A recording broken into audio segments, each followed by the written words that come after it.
Hey, how y'all doing? It's Wellness Wednesday.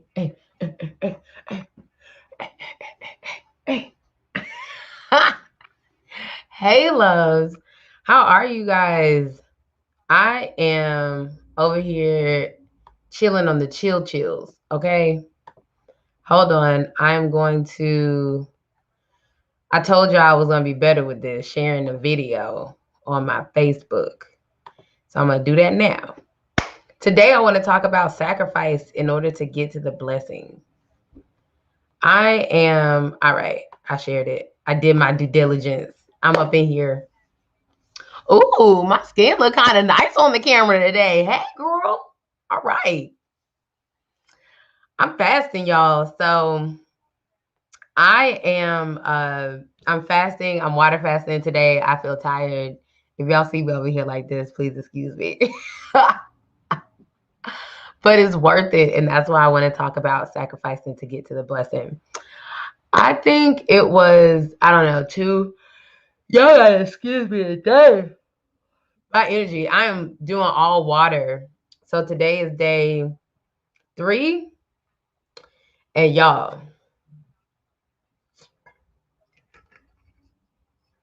it's real.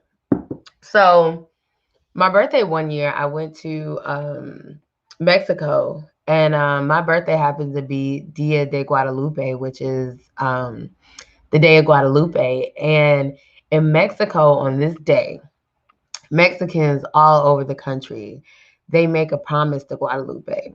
And they believe that if they make a promise to Guadalupe, whatever they want in life, like she gonna take care of them. They said that if you want something from a child, that you go to the mama. And Guadalupe is Jesus's mama in Mexico. So they make unbearable promises though. It ain't like no, oh, let me just ride around the corner real quick and let me just run a mile or two. No. These Mexicans, y'all, let me see if I can pull this up for y'all. They literally run, hop on bikes, and they'll go from Cancun to Mexico City on your ass, okay? And when I say this is an astronomical distance, like nobody shouldn't be running this long. Nobody should run this long. It's a long distance. It says in a car, this is 20 hours and 44 minutes in a car. Can y'all see that? Y'all see that distance? Now I'm pulled back on it, okay? But they literally like 20-hour drive, okay? So they get on a bike and they run from here to here, all over the country, all right? Now, some people might go from some people might be doing 4-hour drives. Some people might be doing 3-hour drives, but they running and biking. And so this say it should take you 14 days to walk this distance without stopping. Okay, so all month long, they like, I make a promise to Guadalupe, then I'm gonna do it. And they do it because they know for sure that if they make their promise, Guadalupe gonna bless them. Y'all, I've never seen nothing like this in my life.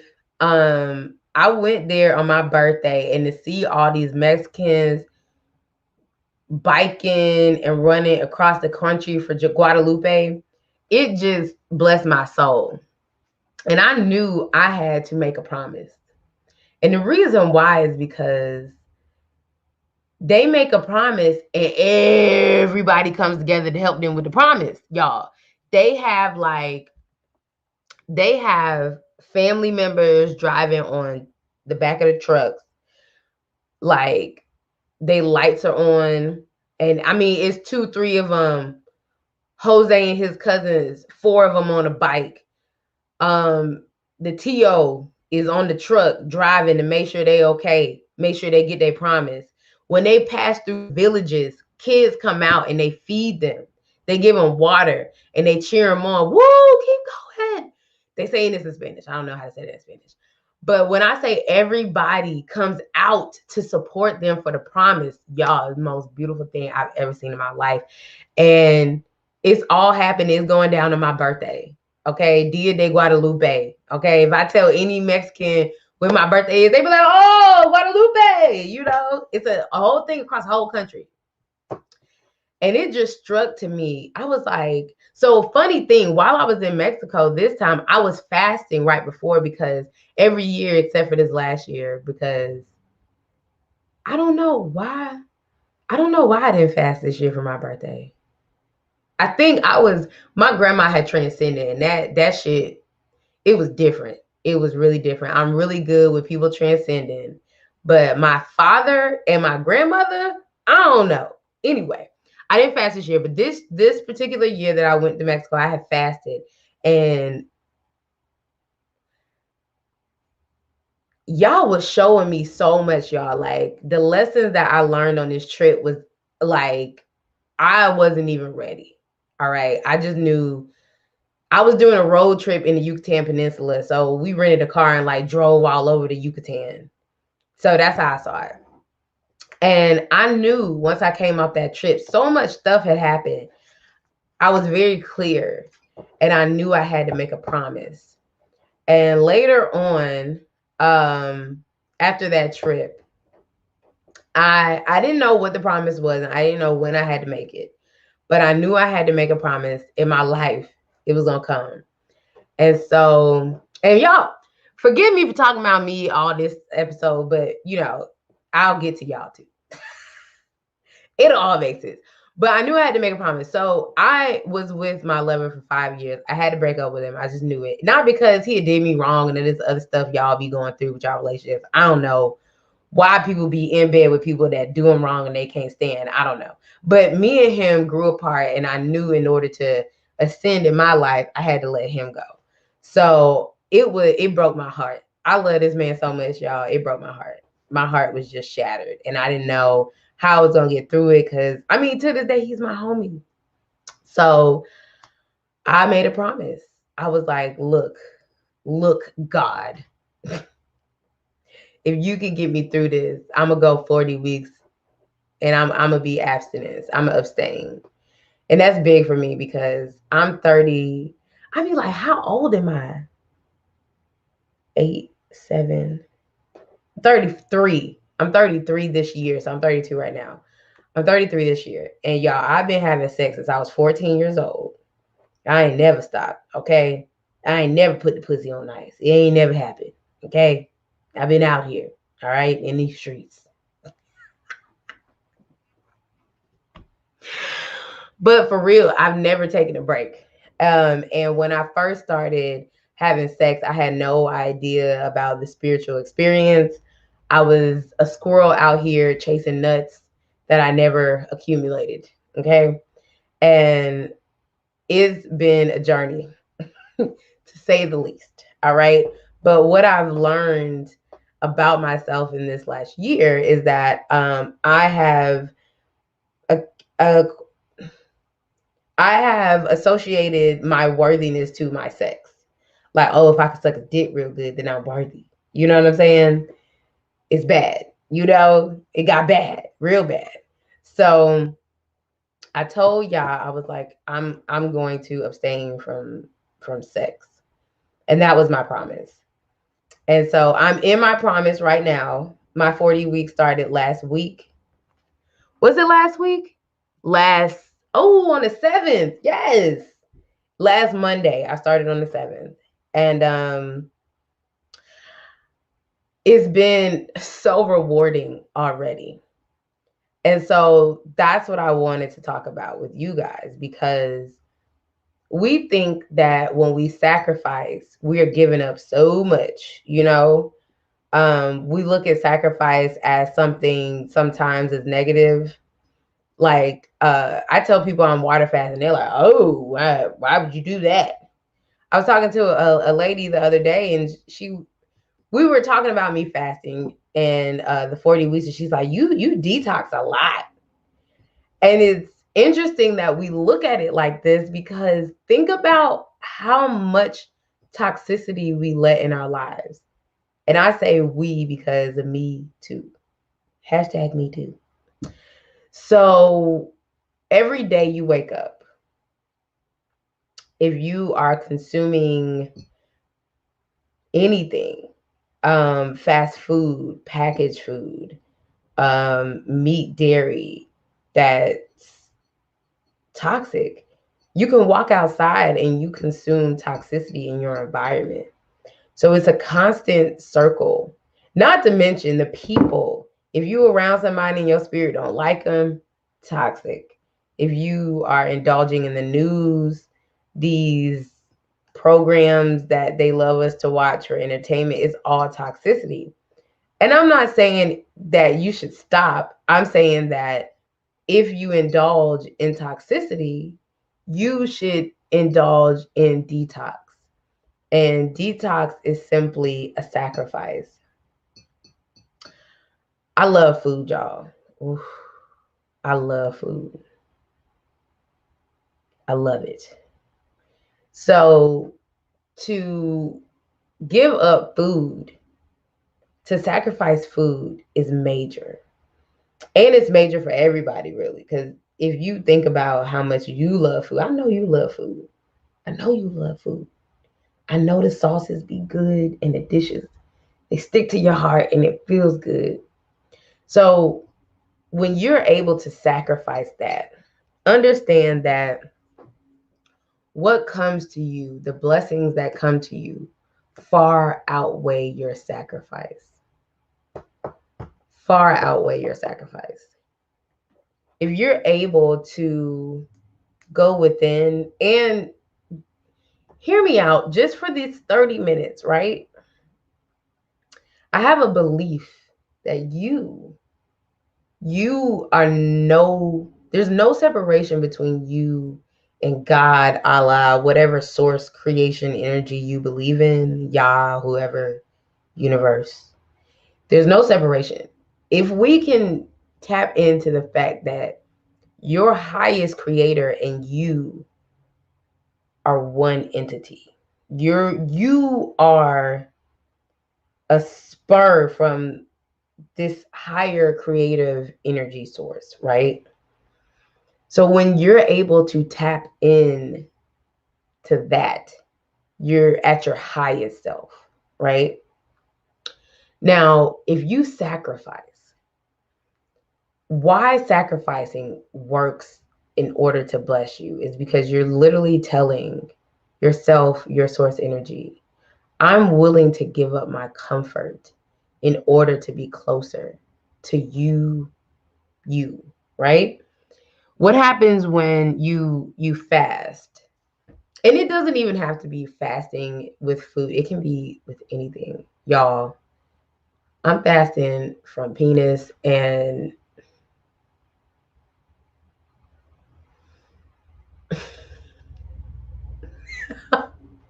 I don't even know, like anyway, you can fast from anything, okay? Anything. But make sure that it's something that brings you comfort, something that you go to. What I'm learning already is that I go to not even penis, I go to masculine energy for comfort. When I have like an emotion arise or something comes up, I go to masculine energy for comfort. And the reason why, which is funny because this comes up, if you sacrifice something, things will arise and you will be able to see them in clarity. That's why I do like fasting from food. It makes things a lot clearer. Excuse me. Woo. Mm.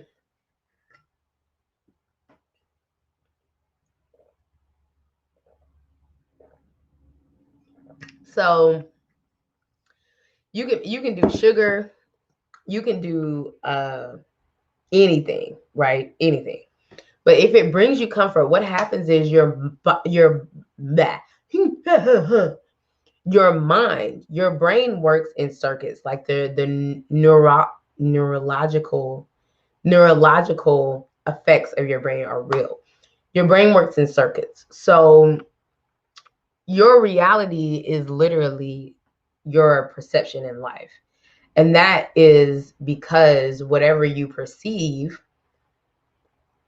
it's because your brain circuit has been here before, right? So if every time you eat chicken, for instance, you feel a feeling of comfort, excuse me, your brain circuit now understands that every time you reach for chicken, you're going to be comforted. So that's your perception. And so every time you go to get the chicken, your reality is that you're comforted, right? So it's the same. What do they say? Two sides of the same coin, right? So whatever you perceive, that is what is. If you're looking for happiness, you'll find happiness. It works everywhere. All right. So what sacrificing, fasting, what any of this does is it changes your brain circuit. Now I feel this feeling and I'm used to eating or drinking or smoking or having sex. But since we're not doing that right now, my brain is like, well, okay, what's going on? So you'll find, say for instance, your sugar, right? And if you tend to like sugar, sugar is directly related to the emotion of love. If you have sugar cravings, you are seeking a greater love. And that correlates to you needing a greater love of self. Um, so that's sugar. Anyway, so if every time you have this feeling and you go to sugar and then you're comforted, and that's what happens, your brain circuit is like, oh, when I feel unloved, sugar is the answer. And so you go and you eat the sugar. No problem, right? Because you feel better. It is what it is. What happens when you sacrifice the sugar is that same emotion is going to appear because that's how life works. You have the feeling, you feel unwanted, you feel unloved, you have that feeling, and then you don't go get the sugar. And so your brain's like, whoa, um, I thought we were going to be loved, and it doesn't know what to do. So in this state of not knowing what to do, you are forced to deal with it. And this topic gets weird for me because there are healthy ways to deal with emotion and there are toxic ways to deal with emotion. But and when I say this, don't think that you should be here because I'm not necessarily there yet. But it's something that I know to be true is that we don't have to deal with emotions. We don't have to deal with things. We can let them come up and let them pass away. Now, to be in that state of being, you have to be very clear, very grounded. It's not for everyone to not deal with emotions. And when I say that, it's really being in present self. Like when you sit with things, when you let them come up, when you cry and then you let them go away, that's literally the healthiest way to have an emotional experience. But we're not taught to well, we're taught to deal with emotions instead of letting them arise and pass away. So it's that becomes part of a behavior that has to be unlearned. So however you sit with your emotions, if you deal with them, if you let them arise and pass away, that's going to come up once you sacrifice. Um, excuse me, y'all. Ooh, I feel everything in my body right now. So, when you sacrifice, you are breaking the brain circuit. What is actually been coming up for the last couple of years that you've been pacifying with whatever you need to sacrifice. And you are the only one who could tell you what you need to sacrifice. I know I'm sacrificing sex, but within that, I knew I was going to have to sacrifice food. I know I'm going to have to sacrifice a couple of other things in this journey of sacrifice. But you know, and you pull to the things that you go to. Like the next time you get angry, you get frustrated, you're sad, you feel unloved, unworthy, unwanted, look, see what you're reaching for. What are you reaching for? All right. Are you calling somebody, or are you trying to have sex? Are you trying to eat? Are you trying to drink? Are you trying to go smoke weed? Are you trying to go smoke crack? Hopefully, you're not trying to go smoke crack. But if you are, that's what you should sacrifice. It is real that addiction is real. And I love that in today's society, we see it as a disease. But we're addicted to more than drugs, guys. Okay? We have addictions to sugar. If I could show y'all a brainwave of sugar, sugar lights up your brain worse than drugs that are illegal. Sugar is just as addictive as crack. I'm not saying that to be kiki haha.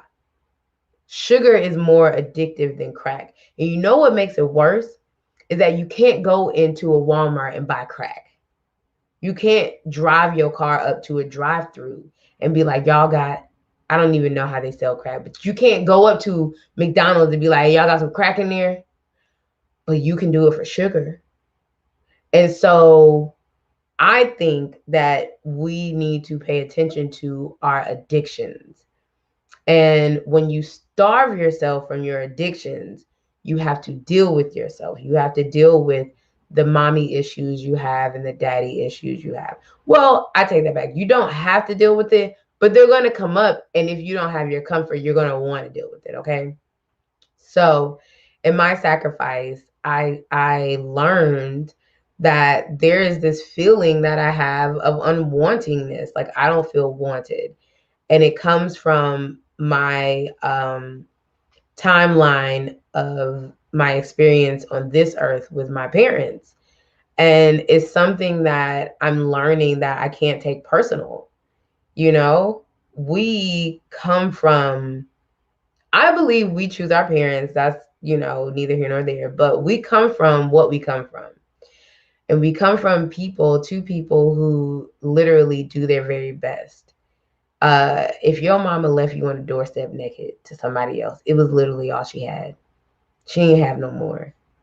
We are broken people having broken people. And once we understand and are able to look at our parents in a human sense, we can understand that even though your birth story is important, your story in life is important. It's not personal. All right. No one does anything to you. Your mom didn't hit you. That wasn't personal. She was, she probably didn't sacrifice shit. So the only thing she knew to do to deal with her emotions that comforted her was to smack you in your face. I'm not saying it's right. I'm not saying it's right. But when we look at it in this sense of her humanness, we can understand that it wasn't personal. There's nothing that's happening to you. Most people do things to you because of how they deal with life. And if you go back and talk to a lot of the people whose trauma you're dealing with today, they probably don't even remember it. And that's because it wasn't personal. And so I just say, in order to break the curses of our generations, we must sacrifice. You're being called to do higher. You're being called to be higher. And a lot of that means that you need to sacrifice. So if you have a thought and you've been led to go on a liquid fast or fast from meat or fast from sex or fast from sodas, do it. The universe is calling you to be higher because there's something that is circulating in your life right now. But every time you go to deal with it, you're comforting yourself. Take away your comfort because the blessing on the other side of it is way greater than whatever your sacrifice is. And the reason why we get blessed so much for sacrificing is because we are literally telling the universe, this sacrifice is not as important as my blessing. And it's easy to say that, but to physically do it, to physically sacrifice, you have to be rewarded. You're literally telling the universe, like, look, damn it, I'm sick of this. Okay, I'm sick. And whatever I choose to sacrifice, I'm telling the universe right now that penis is not more important than my blessing. Because it's not. Food right now is not more important than my blessing. It's not. There's a lot I would do for my birthright. My birthright is so important to me because I got to birth kids and legacies through my womb. I got to get this shit right, y'all. Like, I don't know if y'all ever had this feeling, but I am not birthing children into the path that I was given. I have to change the path and then birth them.